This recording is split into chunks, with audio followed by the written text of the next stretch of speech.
Welcome back to the Christian Century YouTube channel. I'm John. I'm joined today by one of our writers, Tony Lin, who wrote an article for us recently called Can We Save Democracy in the US? That is the question we are essentially going to wrestle with today on this video. Full disclosure, Tony and I actually recorded a chat about this article just before the results of the presidential election came in. After those results came in, we decided, you know what? The situation is crystallized into something very different right now, and we should have an updated conversation instead of the one we did previously. So we're redoing our chat on this article. So welcome back, Tony. It's good to see you again. Can you tell our listeners a little bit about who you are? Yeah, I am the interim pastor of Iglesia Presbiteriana del Buen Vecino in El Barrio in East Harlem, here in New York City. I work full time at Trinity Church in New York City in the Leadership Development Initiative. I'm also a trained sociologist. My research was on Latino communities and prosperity gospel communities specifically. And I am now a citizen of a country in a very precarious position.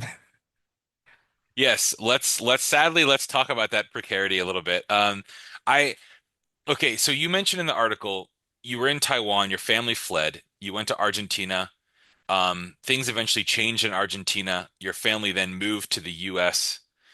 Given kind of your international experience and perspective, living under different governments, and your expertise as a sociologist, looking at things right now after the 2024 election in the US, can you just take stock for us of what your thoughts are on our government right now, the dangers? Yeah, how do you view the state of the US government right now?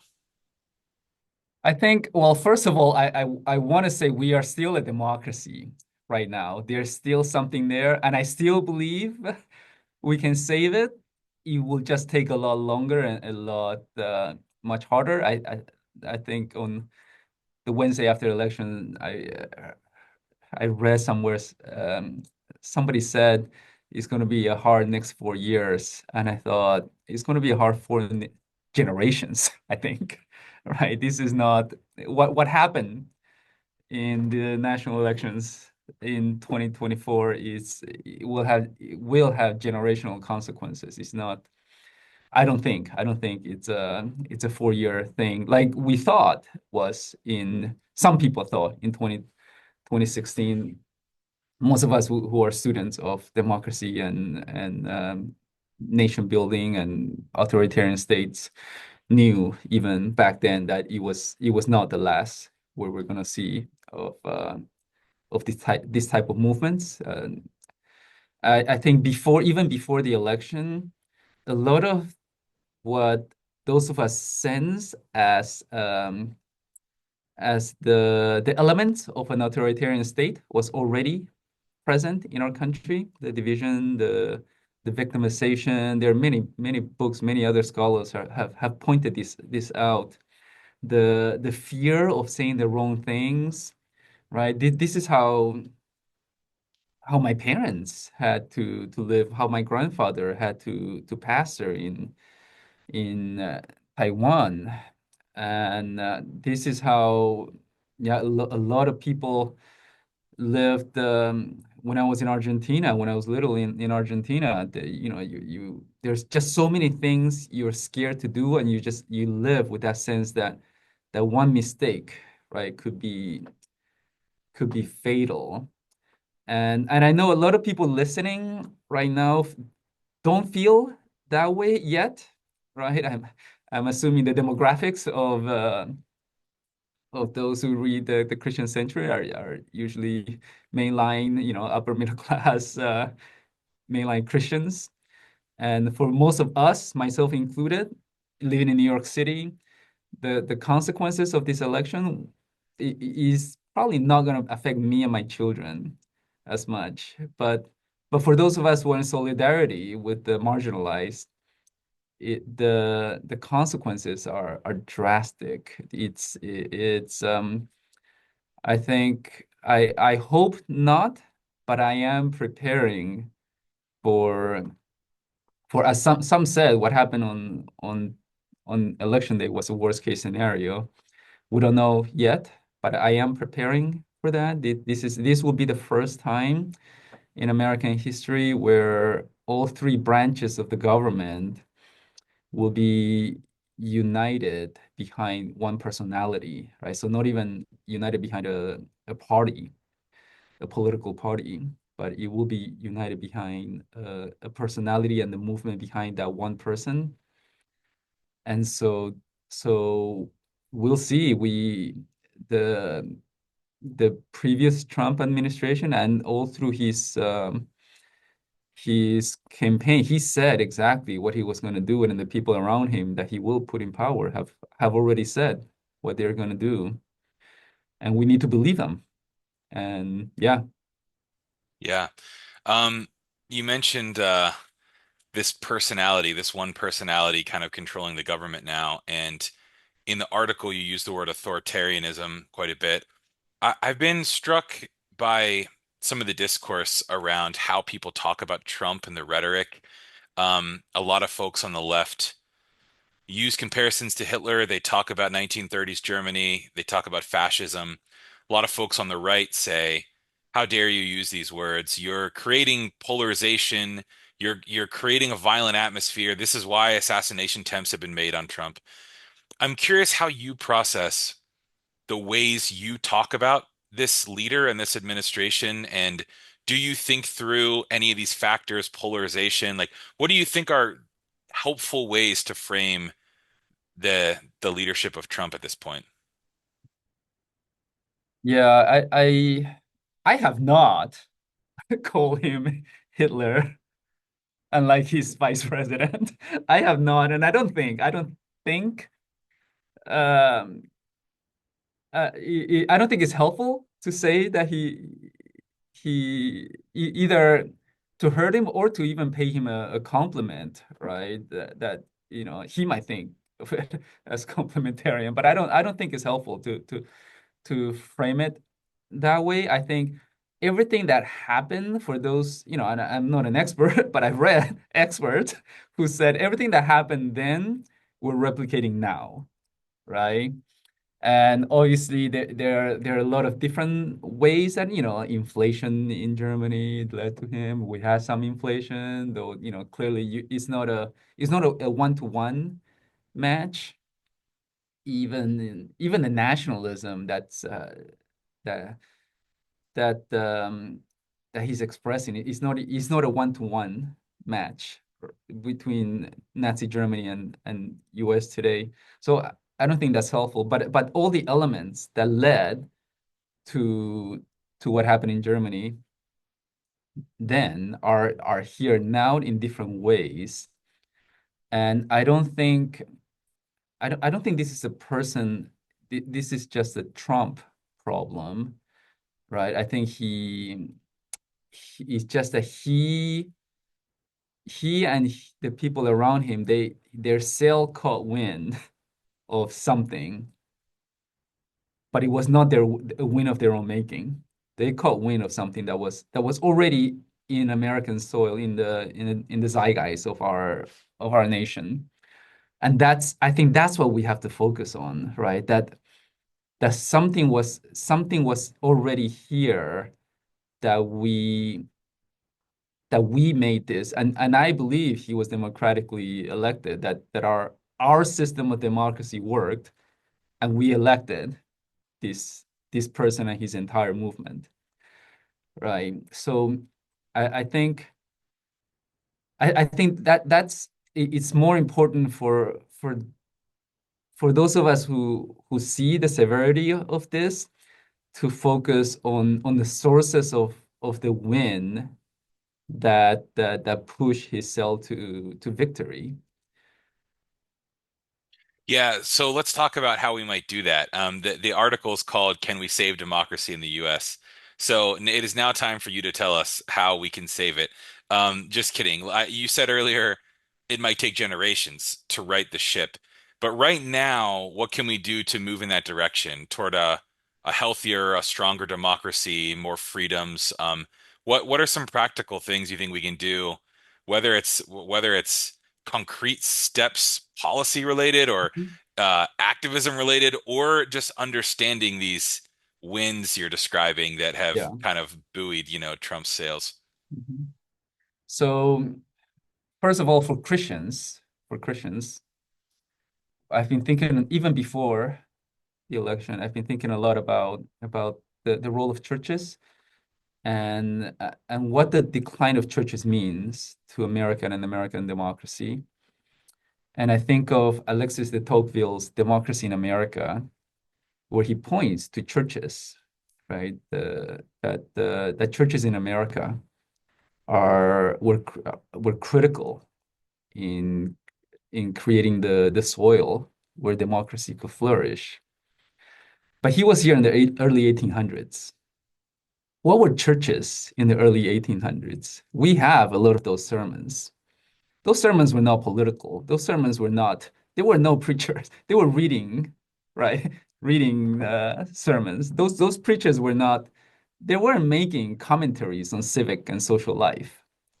The Sunday school movement hadn't taken off in America yet, right? It didn't take off in America until the maybe around the mid 1800s. So when the Tocqueville was here and looking at churches, there were little communities where everybody had to go. It was, social obligation to go, mandatory even in some places. And so you had different people just showing up for a few hours. It couldn't be all day. There were no bathrooms in the in the churches, right? Just being practical, okay? There were no bathrooms in those churches in the early 1800s. So everybody had to get dressed up. They go, and then even the reason why most of our worship services is at 11 is because during farming times, right? You get up, you do whatever you had to do at the farm, get cleaned up, get dressed, and by the time you get to church, it was 11. And then you come home, eat lunch, and then you go back and work on your farm. It defined how that's all they did. But we don't have that anymore, right? Yet Alexis de Tocqueville from France, he came and he saw just people getting together, no extensive curriculum, no Sunday school stuff, just people getting together to sing hymns, hear a non-charismatic preacher, right? Read scripture, hanging out. That was enough. That was enough that he thought it was so important that he wrote that churches were important. And so the bar is pretty low for us as Christians, right? If we want to contribute, every single one of us, just make your churches a place where people can gather. And that there's been a lot written from a sociologist perspective, right? The lack of third spaces, right? The third place in and how important those are and how we don't have them anymore. If we can just get our churches to be that, to do that, it's pretty low bar. We all have our buildings. Just figure out a way to make it a welcoming space, a truly welcoming space I'm for reminded, people. if you have more steps, we can hear them. But I just wanted to say in response to that, I'm reminded of um, one of the things that gave me the most hope in kind of civilization and humanity and our common good recently was Halloween. Well, ironic a little bit because of how mistrustful or angry some Christians are about Halloween. But our neighbors were all out, sitting in their front yards, handing out candy. We were meeting each other, t talking. The kids were in costumes. It was just a sense of, like you said, just coming together. It didn't matter what was happening. It's silly. You give candy to kids in costumes, but it's like people were talking to each other and building relationships. And that's how we begin to start fermenting the soil, right? The civic soil for democracy. And that's why I said it's going to take generations because we have entire generations now. Everybody who voted basically, right, has lost that sense of the third space and just hanging out. But like I said in the article, immigrants, immigrants, right? We still have the culture of hanguear in New York Spanglish, we say hanguear. You hang out for no purpose. There's no reason. In a neoliberalist utilitarian culture, they would say we're wasting our time, right? But that is still being done. And we do that with whoever shows up, our friends, our people we disagree with. We just hang out. And that's something we can cultivate. We need to recultivate. I think a more direct action is that has been done a lot, but in my experience, not enough in Christian circles is to organize, right? I think activism is fine, uh, but activism is not organizing, and we need to organize. Democracy in a big picture, it's is getting harder and harder to function, and it's not going to function without the right soil for it to grow. But locally we can, and so we have to start focusing on local organizing. Every faith leader, clergy or lay, needs to start thinking of how do you organize for your own community, for your with either your block, your neighborhood, and when you organize, for there are a lot more other. I'm not an organizer, by the way, but for organizers will tell you that um, you have to understand the community you're organizing for. The listening part is first, and you can't just say, I'm going to create a third space, have a coffee house. Everybody should, if you build in the will come thing, we've done that. Christians have done that.